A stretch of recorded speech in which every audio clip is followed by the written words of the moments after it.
Okay, Kim Vandenberg, welcome to the podcast. How are you? I'm great. Thanks, Brett. Thanks for having me. Yeah, absolutely. It's been too long. I wanted to get you on earlier, so I'm glad we're doing it finally. And listen, you have an incredible life story. You have an incredible swimming story, and I think it's one that is going to be a pleasure to share with everybody. And that's what I love about this podcast. There's so many great people with everybody's got a great story to share, and yours is certainly one of those. So thanks for doing this today. Yeah, thank you. Now, listen. So I always start with, well, first of all, where are you right now? Oh, I'm in Los Angeles. Yeah. Okay. I live in Los Angeles. Living there a while now? A year. A year. Okay. Yeah. And you lived in New York for a long time. What's the difference between New York and Los Angeles? Yeah, I lived in New York for almost 8 years. And, for me, it's funny coming back to California since I'm originally from here. Everybody's a little bit more lighter, like nicer, like a little bit more into nature. Like when I was in New York, it was just go, go, go. We were always busy. And now I think with the quarantine, I'm able to go on hikes. I'm able to, get back to nature and just to have a little bit more of a slower lifestyle. So it's nice coming back, but I miss New York a little bit. Yeah. Well, listen, you were on the international scene for many years. And so where did the swimming really start for you? Where did it begin? Yeah. So I first started swimming with my brothers, my older brother and my younger brother, up in Northern California, where I'm from. Mm-hmm. And we had a really small pool in our backyard. So I just spent all summer long racing my brothers, playing games. And my earliest memories in my life just surround the pool. My friends would come over, we'd race each other, we'd play sharks and minnows.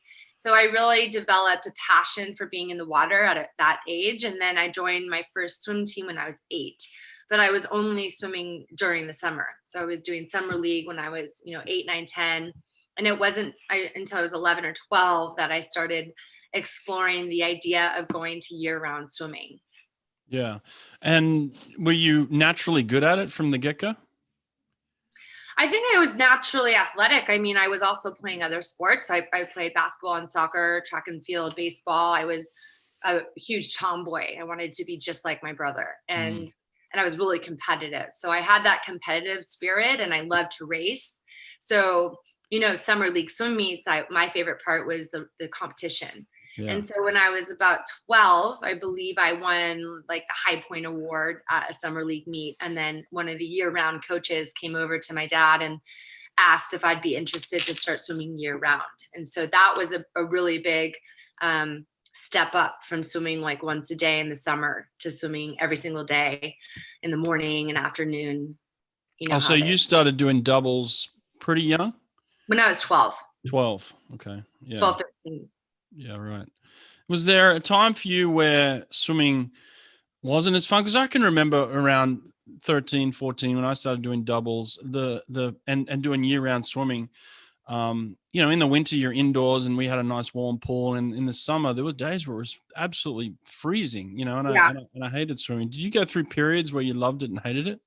Oh, I almost quit when I joined the year-round team because I was so used to swimming in the summer when it was hot in the afternoon. And then all of a sudden I'm waking up at 4:45 in the morning and jumping in a freezing pool in the middle of winter with, like ice on the pool deck. I hated it. So I told my coach, one of my coaches, that it wasn't working out. Like I didn't enjoy the cold weather. I was falling asleep in class. My hair was always wet. And he said, well, we have a swim meet in 2 weeks. Can you focus on taking it just day by day and be in the moment, work on your stroke, talk to your friends and practice. And that was really one of the first life lessons I remember learning in the sport, was to be in the moment, to focus on my stroke, to not worry about the next day, to not worry about the next set.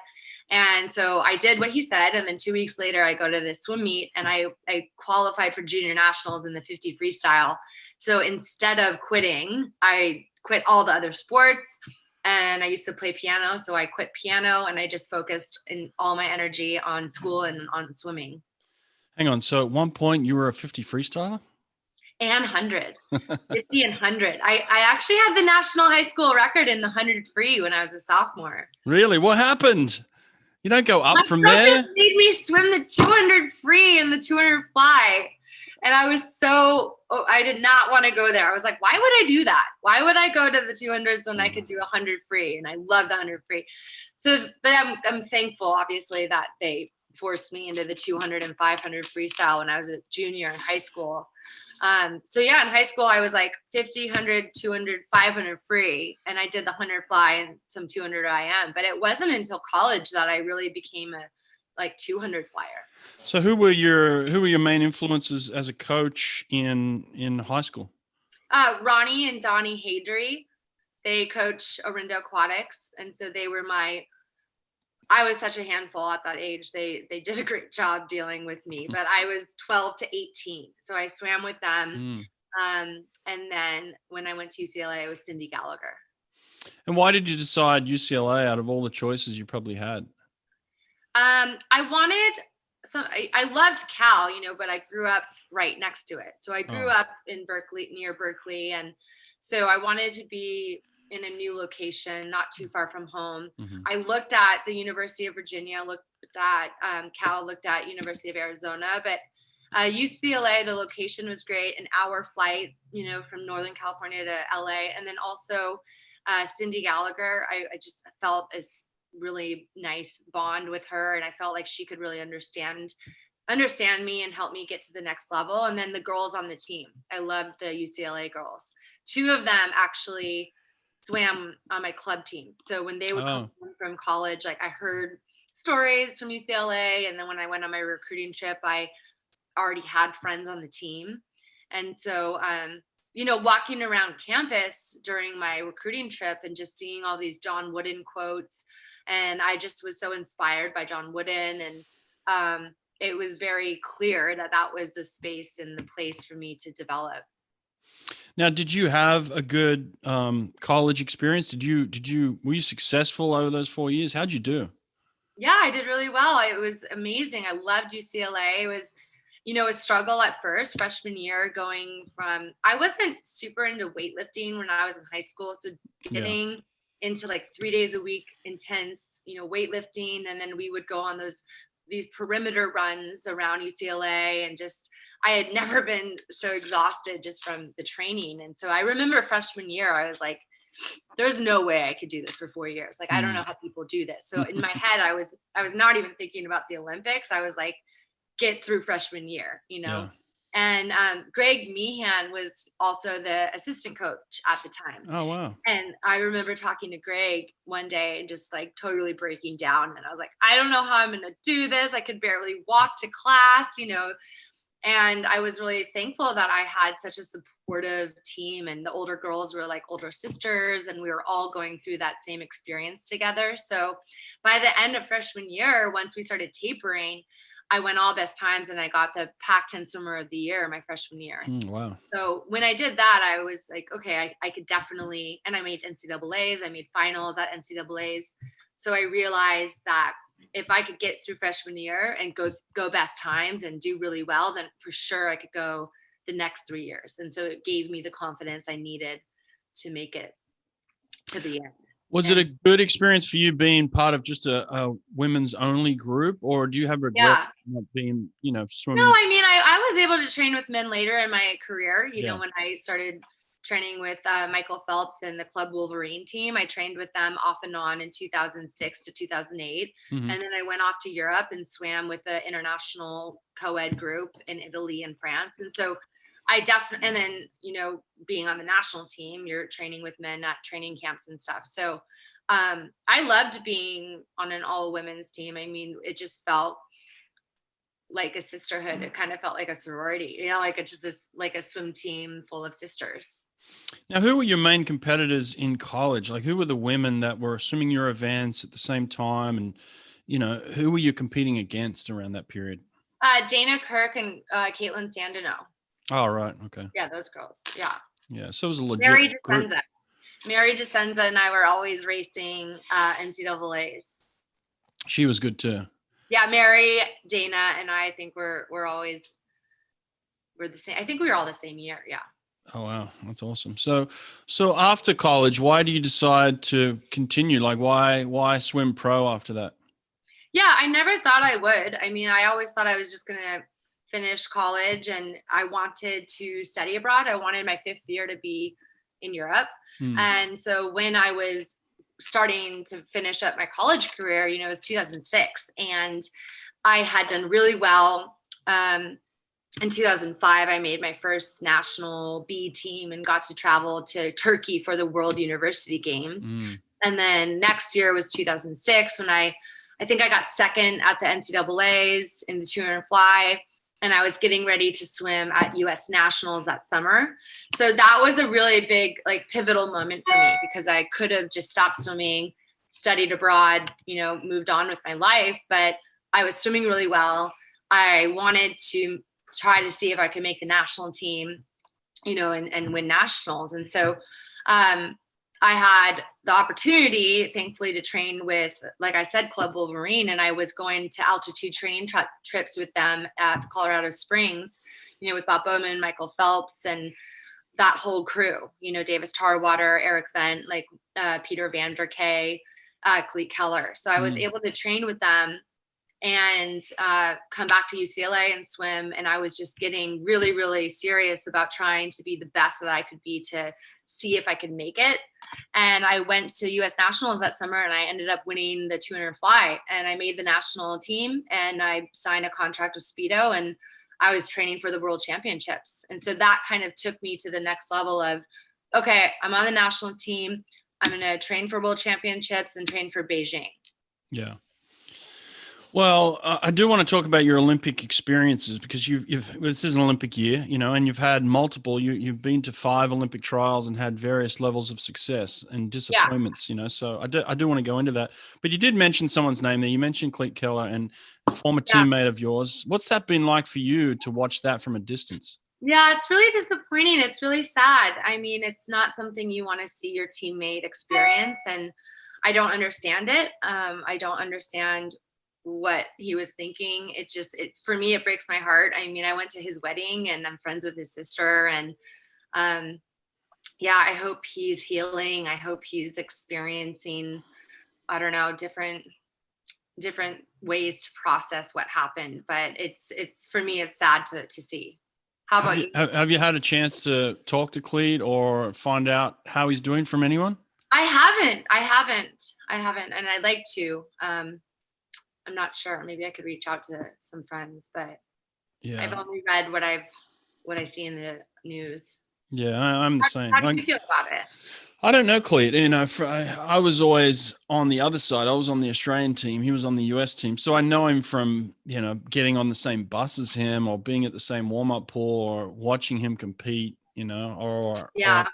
or chatting with him in a dining hall or something like that, so, just brushing by him, but didn't really have any experiences with Klete. But yeah, I'm sure if that was one of my Australian teammates, I'd be pretty devastated too, because look, I don't know how he got caught up in all that stuff, and I don't know how it's going to end up, but it's certainly not a good look. And it's not a group of people you really want to be caught up with, I wouldn't think, but it's sad. So, and I hope, for his sake, look, I don't know how they're going to prosecute it, who knows, but certainly not a good look. And I just can't, for the life of me, I can't understand why he decided to wear his Olympic uniform. For me, I'm like, first of all, what are you doing there in the first place? And then second of all, why did you wear your Olympic uniform? I have no idea.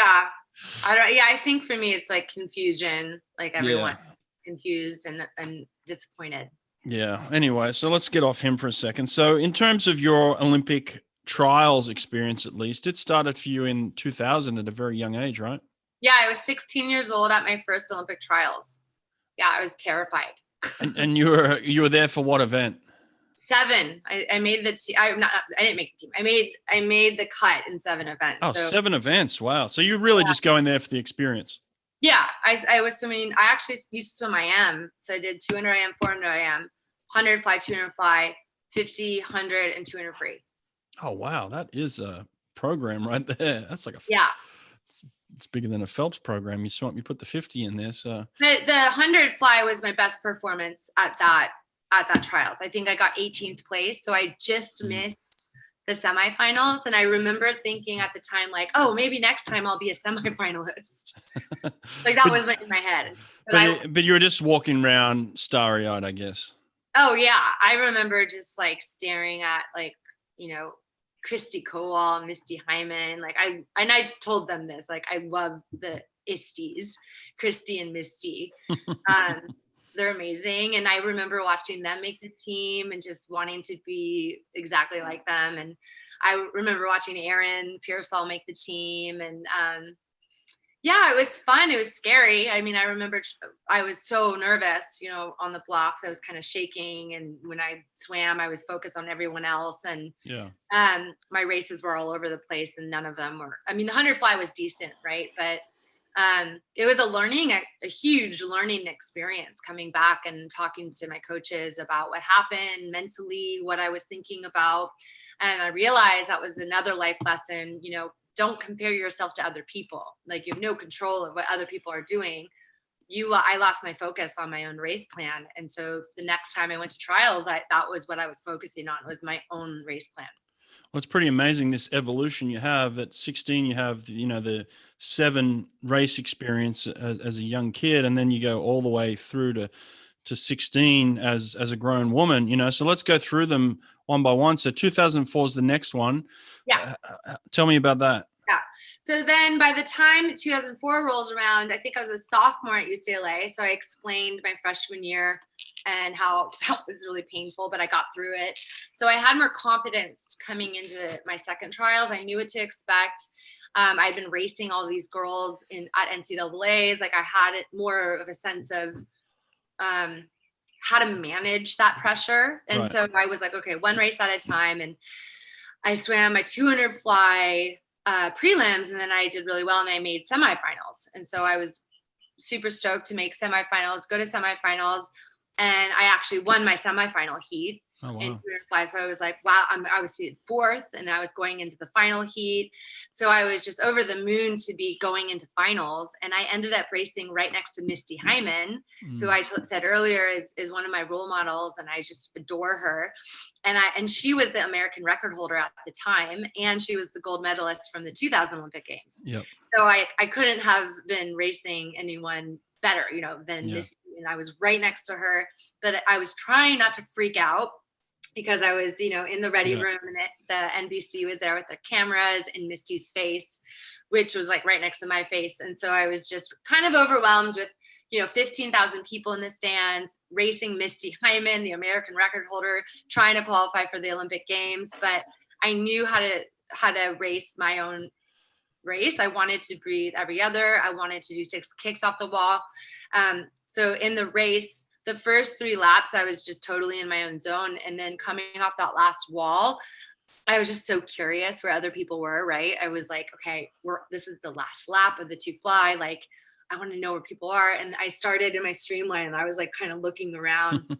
And I regret that now, because once I started looking around to like see where other people are, I switched my focus from myself to others. Yeah. And I think I took a breath off the last wall. I started breathing erratically and it's like slipping in my stroke. And like that last 50 in a 2 fly is never fun. It's not like joyful, but it was really painful. And I just felt like I was slipping behind, and I ended up missing the team. I got 5th place, but that's really a turning point for me, because I realized how close I was to being an Olympian. Like half the heat was already like, it was Dana Kirk and like Kaitlin Sandeno, Misty Hyman. There were all these women that I was racing against that made the Olympic team that were American record holders. So if I could hold my own against these girls, these women, then maybe in 2008 I could become an Olympian myself. It's amazing that desire, especially once you get that close to something like that desire to want to be an Olympian just starts to burn so heavy in certain people, for sure. Like I got close in 96. I remember sitting there watching the Olympics and just like, I want to be there at all costs. And knowing that you have to wait another 4 years, which is terrible. It's like, but it gives you time to prepare. And I said to myself, next time this comes around, I am going to be ready. I'm going to be ready. You have the same mentality? Yeah, I definitely did. I mean, right after that, they still had the US Nationals that summer in 2004, and it was like 2-3 weeks later. So I just kept training to go to US Nationals, and that's actually when I won my first US Nationals. But in my head, I was like, well, that doesn't count because the 2 fastest women are, at the Olympics. But I got my national title in 2004 in the 2 fly. And then I qualified the next year for World University Games, and then World Championships, Pan Pacific Championships. So I was like going step by step for every international team until I made the Olympic team in 2008. So talk to us about that experience then. 2008, you've got 2, trials under your belt. You've had a little bit of disappointment, but some success as well. So now this is the time where it's like make or break, right? Right. Yeah. And at that point, I was super just dedicated. Everything in my life was about being the best swimmer I could be. So when I came back from 2004, Cyndi and I sat down and we're like, okay, what can we change in your lifestyle, to help you be the best athlete? I was like, getting more sleep, changing my sleeping. I started working with a sports psychologist about how to deal with pressure, what I'm thinking about during a race. I started working with a nutritionist, the sports psychologist. I started Pilates program on top of my weights, on top of cardio, on top of swimming, and just upping the self-care routine, like hot Epsom salt baths, like stretching, drinking water, like making sure that I just was super rested and prepared for morning practice. And so once I started incorporating all these things, I kind of instantly felt faster in practice because I was sleeping more, eating healthy, stretching, and working with my sports psychologist. And so I was able to perform better in practice, which inevitably I was performing faster at all the meets. So then I was invited to train with the Club Wolverine, and I was doing these altitude training camps. So my 100 and my 200 free actually were getting a lot faster. My 200 fly was fast already. My 100 fly was decent, but my 200 free started getting faster and faster and faster every single competition that we had leading into the Olympic trials. And Cyndi and I were talking about the format of the Olympic trials. Semifinals of the 200 fly were the same night of the finals of the 200 free. So if I made, semifinals and then finals of every of the 200s and the 100s, I was going to be having like back to back races. And sure enough, I made the finals of the 200 free and I made semifinals of 200 fly. And those races were just right after each other. I had 200 free first, and then like 15 minutes later, I had 200 fly semifinals. Ooh. So it was a pretty heavy double just mentally to prepare for, like knowing I wanted to make the team in the 2 free and the 2 fly. And so that's where the experience of focusing on being in the moment, being in this race right now, and then going into the next race. So I qualified for the Olympic team in the 2 free for the relay. And then the semifinal of the 2 fly was next, and I did really well. I made finals. And then the next morning I raced the 100 free in prelims. Ooh. And I was really sore from the night before. And I probably shouldn't have raced that race because it maybe that's why, who knows, but I went to the 200 fly that night and I was feeling off.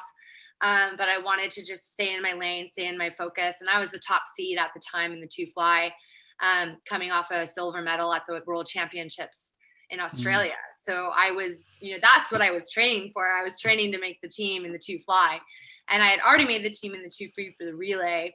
And then I raced the 200 fly that night, and I ended up getting 3rd place, and I missed the team by 1 spot. And it was just such a roller coaster of the night before, 24 hours before I was on, cloud 9. I made my first Olympic team. And then the next night I was just crushed that I missed it in my favorite event. So who ended up getting 1st and 2nd in that?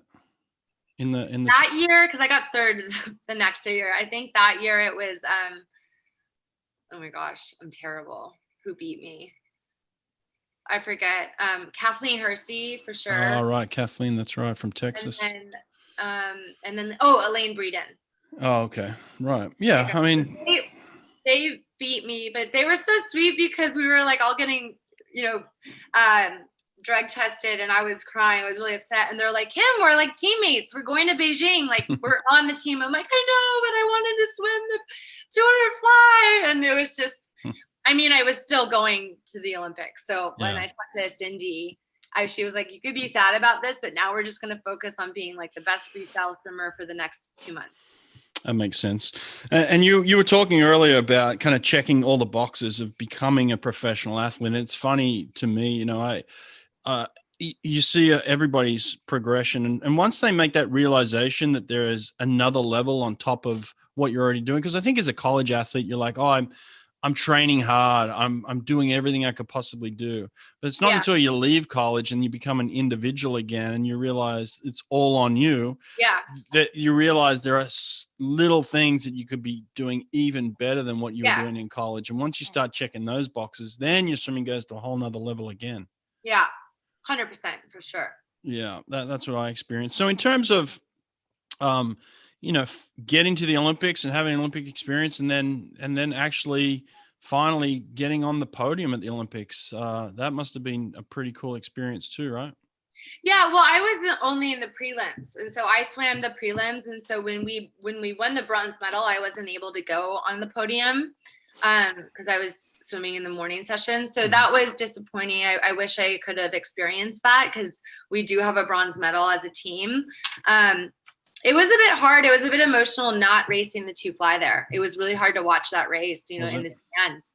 And I wanted to be racing the 2 fly, which is why I kept swimming, which is why I kept going for 2012 with the idea that I was only going to focus on 2 fly. I wasn't going to stress too much about the relays for free. And so that at that point in time, you decide to make a move overseas. Is that right? Yeah.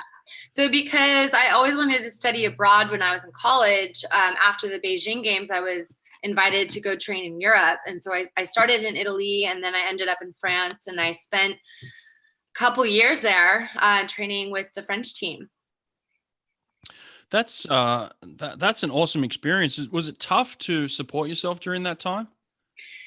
I mean, yeah, yes and no. I mean, we were racing all the time. We had swim meets in Italy. We had swim meets in France. We had swim meets. I was traveling a ton, you know, going to Sweden, going to Russia, going to Brazil. I was racing I would say almost every weekend, but it probably wasn't that much. So it was just busy. It was like travel. I was jet lagged all the time. My family was like, what country are you in? Like, where are you? I'm like, oh, I'm in Russia. You know, I'm going to go to Brazil next. And I was just always jet lagged, but it was really a special time because I was doing what I loved. I was traveling the world. I was learning French. I was able to kind of bring all my passions together.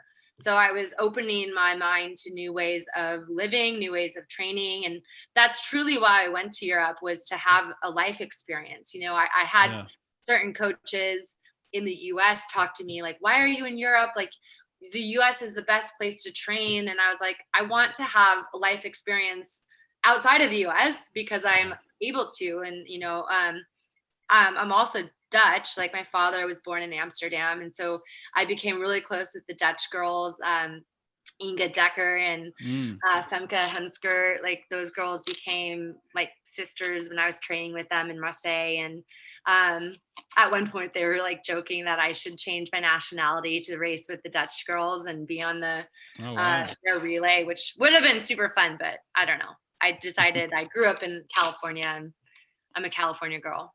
Yeah.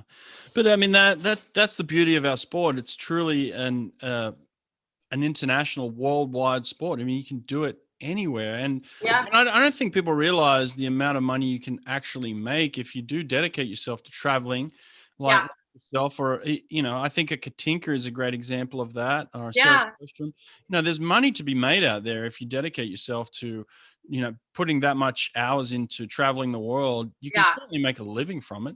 Yeah. I love Sarah. Sarah's great.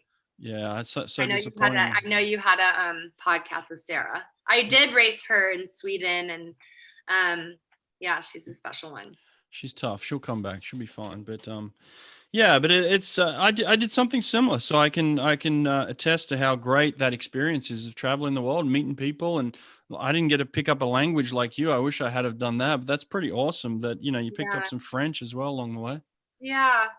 Yeah, I have really fond memories of being in France, but it was a really nice homecoming in 2011 when I came back to Berkeley, and I was able to train with Natalie and Terry and have that experience of being supported by my family and friends, because that's where I grew up. And so that's where I was leading into London 2012.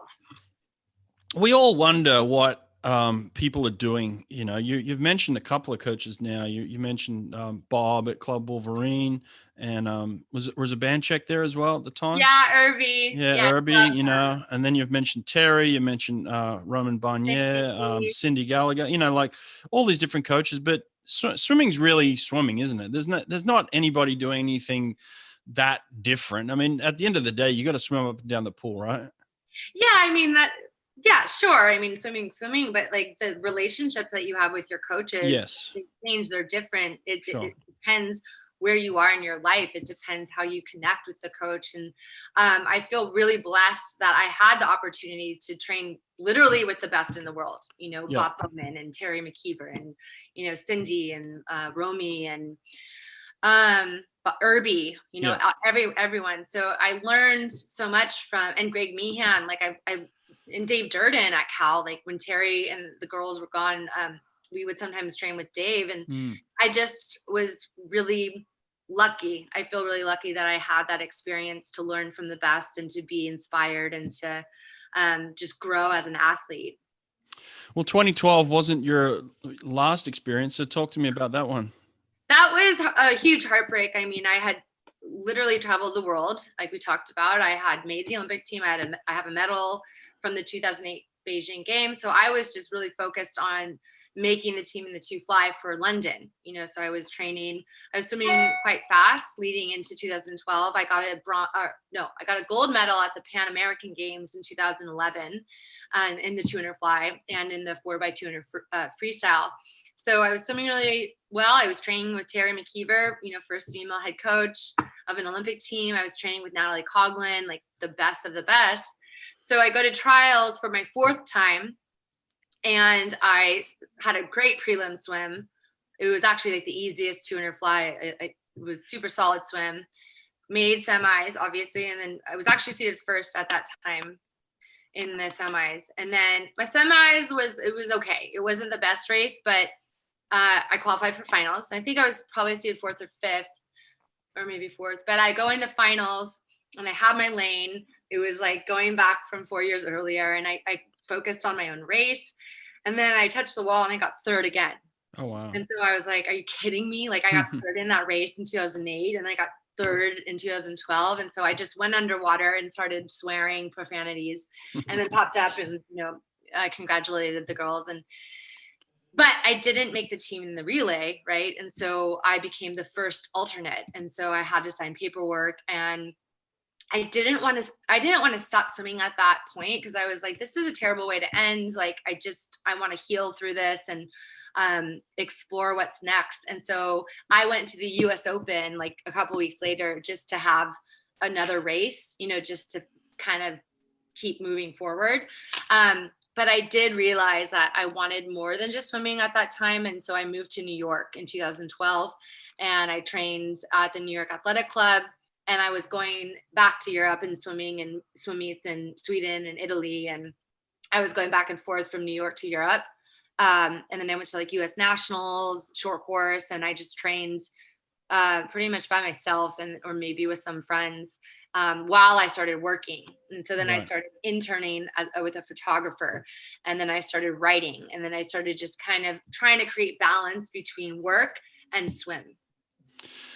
It sounds like there was pressure being put on you for Olympic trials, you know, at some points or another. I mean, even when you're 16, you know, you're surrounded by all these superstars, but as you go through your Olympic trial experience, were you just putting pressure on yourself to make this team in this event? Was it just a huge amount of pressure? Well, I think, you know, when I was 16, I was like not expecting to make the team. Sure. You know, but then the second time when I made the finals, I was like, wow, I could make the team. And then I was feeling the pressure. I missed the team then. And then 2008, I knew I could make the team. I was top seeded in the event. I was, you at one point second in the world in the 2 fly. So I knew, like, I was training to medal in the 200 fly. Yeah. I had a lot of confidence and experience. And so when I missed it by one spot, and made it in the 2 free, I was like, well, I could do it. I could do it my 4th time. So then my 4th time, when I missed it, got 3rd. That's when I was like, that's a huge disappointment. I want to make it. All right. It's not that I wanted to make it again. I did, but I also just wanted to go back in 2016 to have perspective of my career. And that's kind of where it shifted. Like when I realized, like right after I missed the team, I was beating myself up like, oh, I got 3rd place. And then I was talking to people in New York who know nothing about swimming. And they were like, wait, you got 3rd place at the Olympic trials, like in the country, like you're 3rd in the country, like, and you think that's a bad thing? And I was like, well, because I missed a team, I was in top 2, and they kind of laughed at me. They're like, but you're already an Olympian and you already have a medal, like that.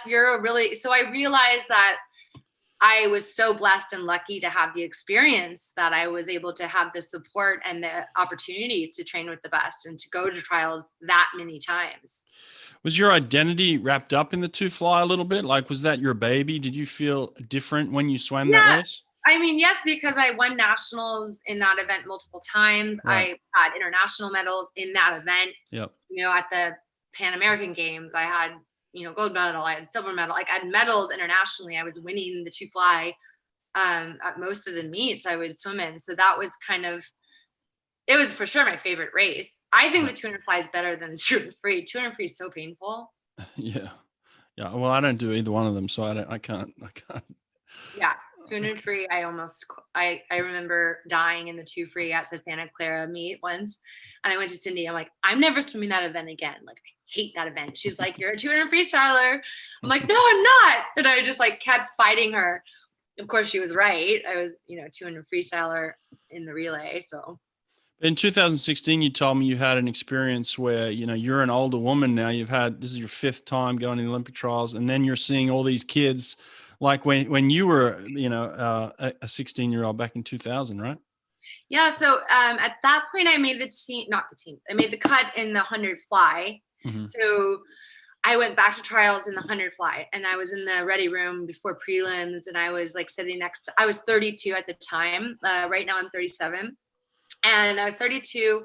It was my 5th Olympic trials. I was working like full time and swimming when I could. And I'm sitting next to this 16-year-old who was really nervous. And she kept saying like to herself, like, I'm nervous. I'm so nervous, and then by the 3rd time she said it, I started talking to her. I'm like, just breathe, like enjoy the moment. Like she was just getting the jitters. And like, that's how I felt when I was 16. So it was kind of like a beautiful moment to walk out and just to race and to just be full circle and see my friends make the team, see my friends miss the team, be able to talk to them when they did miss the team, because I missed it 4 years earlier and 8 years earlier, so it was just really, I had a shift in perspective where I was so lucky to see friends from my childhood, to see coaches that I worked with, to be able to watch people make the team for the first time, and to be able to just be there. And so now having this kind of mentorship experience has led you into, a new part of your life as well, where you do this as a full-time job, pretty much. I mean, you do mentorship for Rise. You do fitter and faster swim clinics for us around the country, and you mentor young kids, and you're so damn good at it too. Thank you. Yeah, I love it. I love mentoring. So with Rise, Caroline Burkle and Rebecca Soni, they started Rise, and I have a handful of clients that we do 30-minute Zoom sessions, and we talk about strategies for them to race, or if they're dealing with an injury, or if they're dealing with teammate drama, or whatever's going on in their life. It's just a beautiful opportunity to support other people. And that's actually a big reason I went back to school. And so I'm currently getting my master's degree in psychology, and I'm focusing on developmental psychology. And I think it's just really important to talk about mental health, especially in the sports industry, in the sports world. And my life's mission is just to support other people, especially younger athletes. Did you have some experiences yourself where you felt depression after those, highs and some of those lows? Did you go through some of that? Definitely. I think almost every Olympian does at some point. It's like the post-Olympic blues. Yeah. And I didn't even know that that was a thing until after the Olympics. And then I was talking to someone about it because I just felt, even though I was still swimming, it's such a come down, like coming back from the Olympics. Yeah. And then I also moved to Europe and I was living abroad and like left my whole support system, left my team, my coaches, my friends. So I was going through a huge transition, and I felt a little bit of a shift, but I also developed a lot of anxiety. And so I was suffering from anxiety and a little bit of depression. And so I think being able to talk about that and learn tools to deal with it and to manage that is really important. And especially when you're younger, just to have that self-awareness to what you're feeling and to be able to express it in a really healthy way is really key. I think we need it more than ever right now with the way the world is. Yeah. And well, it's good that a lot of people are talking about it. And then there's programs like yours and people like you that are there to lend support, and it's fantastic. So when you look back on your swimming career, how do you evaluate it for yourself personally? Oh, I'm so proud of my career. I mean, I have a bronze medal from the Beijing Games. I have medals from World Championships, Pan American Games, nationals, French nationals. I actually won French nationals at one point, so that was cool. I've traveled the world. I've met incredible people like yourself, and I've just been able to give back to the next generation. That's where I'm dedicating all my time is helping the next generation, coaching them in swimming and yoga and mentoring them. Yeah. And I feel the same way. I love the fact that we can give back now to the sport that we love so much, and just even me just sharing your story right now is giving back, which I really happy I'm able to do that. Now, is there what's beyond this, and what do you want to do with your degree once you get it? Well, so it's a 2-year program. And so I just started in September. So I'm only in my second semester. I would like to apply to get my PhD. I want to get my PhD and just try to learn as much as I can about developmental psychology. And I love writing. I could envision myself writing books and giving lectures and having a private practice on top of mentoring and teaching and doing what I'm doing now, because I love the work I do. I love people, and I love healing, helping them heal through movement, with yoga. I think it's really important to tune into the body and to have that self-awareness. I love it. Yeah, you should start writing your own story. You got an incredible story, so put pen to paper on that one. I know. I thought about writing a book. Yeah. So I kind of played around with the ideas. I'm thinking like notes to my younger self is like around that theme, and tie in a lot of what we talked about and the lessons that I learned through all the coaches and the amazing athletes that I was able to train with. Yeah, fantastic. Now, last question. Just tell me, what's it like being on a US team? Does it you feel pretty invincible when you put that USA, sweatsuit on? I mean, that's the way it looks to us from the outside. You guys look pretty invincible. We were joking in 2008 that we were team Michael Phelps, because it was like, because everyone was, and obviously he won 8 gold medals at the Beijing Games. And it was just so funny because everywhere we went, everyone was obsessed with Phelps. So we joked, we were like, go team Michael Phelps. Yeah. I loved being at the World Championships in 2007 and watching almost all of my teammates just dominating. They were getting world records and gold medals, and so I couldn't wait to race. My race wasn't until I think the middle of the week, but watching Natalie break the world record in the 100 back, and then like Phelps was winning, Lochte was winning, like everyone was just totally killing it. And so by the time it was my 200 fly, like I couldn't wait to try to win. I got silver against Jessica Schipper, who was the world record holder. And that was one of my favorite races. But I loved racing the Australians and like Stephanie Rice and Bronte Barrett and all those girls. I became friends with them, and I love the Australian girls. So tell me this then, favorite place you've traveled to? Honestly, I love Australia, Brett. Yeah, it's nice. I would say Australia and Sweden. I almost trained in Sweden. Really? I love Stockholm. Yeah. but just maybe not in the winter, maybe the summer. I even loved it in the winter when we went to the World Cup, and we were there in the winter, and it was dark. I fell in love with Sweden. I mean, it's so clean. Everyone recycles. What's your favorite food? Italian and French. I like French food and Italian food. Oh yeah, Italian all day. What is French food? Snails. That's the only thing I can think of. Like duck, like really yummy duck. Yeah. Really good cheese. How are you with your French language? Are you pretty fluent? Oh, je crois j'ai oublié mon français parce que j'aimais parler le français. I never really speak French. I feel like I have forgotten it, but I understand. Like when I am with French people, I can understand it. So I love it. Well, listen, I appreciate your time. Thanks for sharing your story today. And it's good to see you again. And hopefully we'll jump on a clinic together pretty soon. Yeah, good to see you too. But thanks for having me. Yeah. Thanks, Kim. Take care. You too. Bye. Bye.